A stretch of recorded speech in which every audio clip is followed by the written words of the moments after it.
Hey everyone, welcome once again to the Master's Table Virtual Church. And we are in the midst of a series on Proverbs, and I want to get right into it. Proverbs chapter 1, verses 8 through 19. Proverbs chapter 1 says this in verse 8: Listen, my son, to your father's instruction, and do not forsake your mother's teaching. They are a garland to grace your head and a chain to adorn your neck. My son, if sinful men entice you, do not give in to them. If they say, come along with us, let's lie in wait for innocent blood. Let's ambush some harmless soul. Let's swallow them alive like the grave and whole. And those who go down to the pit, we will get all sorts of valuable things and fill our homes with plunder. Cast lots with us. We all will share the loot. My son, do not go along with them. Do not set foot on their paths, for their feet rush into evil. They are swift to shed blood. How useless to spread a net where every bird can see it. These men lie in wait for their own blood. They ambush only themselves. Such are the paths of all who go after ill-gotten gain. It takes away the life of those who get it. My theme today is, who are you listening to? Who are you listening to? Evidently, this has been a problem forever. Children not listening to their parents, that is. What is it that makes the younger generation always think that they know more than the preceding one?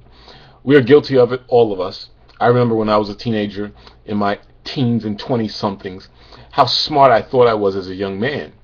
But I still remember even listening to Will Smith, better known as the Fresh Prince, talk about parents just don't understand. Thinking my parents are out of touch with my generation. Maybe they were, maybe they weren't. But one thing I learned as I began to mature is that mom and dad knew a lot about life. And they had life experience.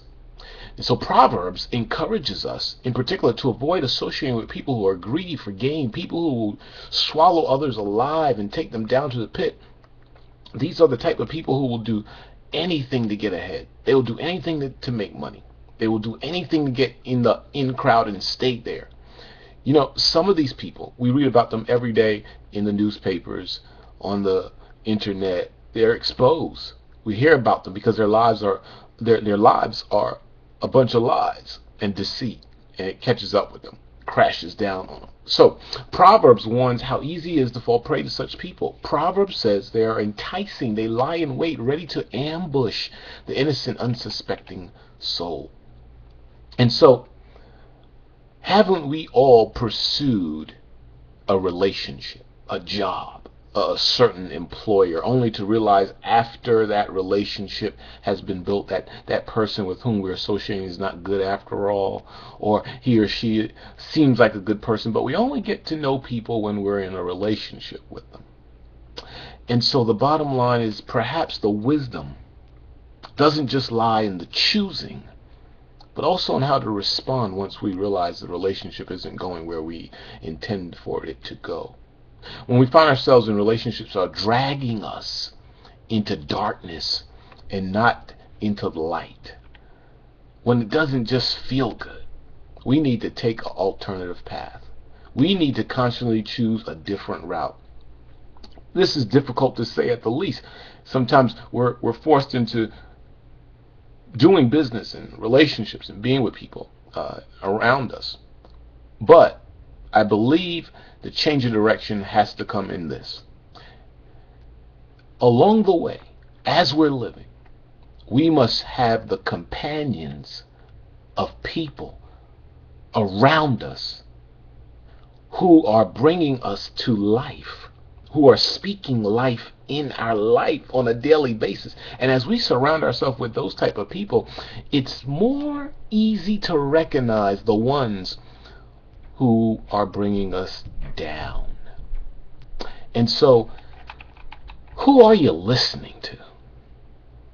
Are you listening to those companions or people, associates, colleagues, neighbors who are bringing life to you? Or are you listening to those around you, colleagues, neighbors, people in your community that you know, associates, who are bringing you down or drawing you away? That's what we have to do. We have to be wise and learn from these proverbs. So there's going to be some questions on this. We'll post them all.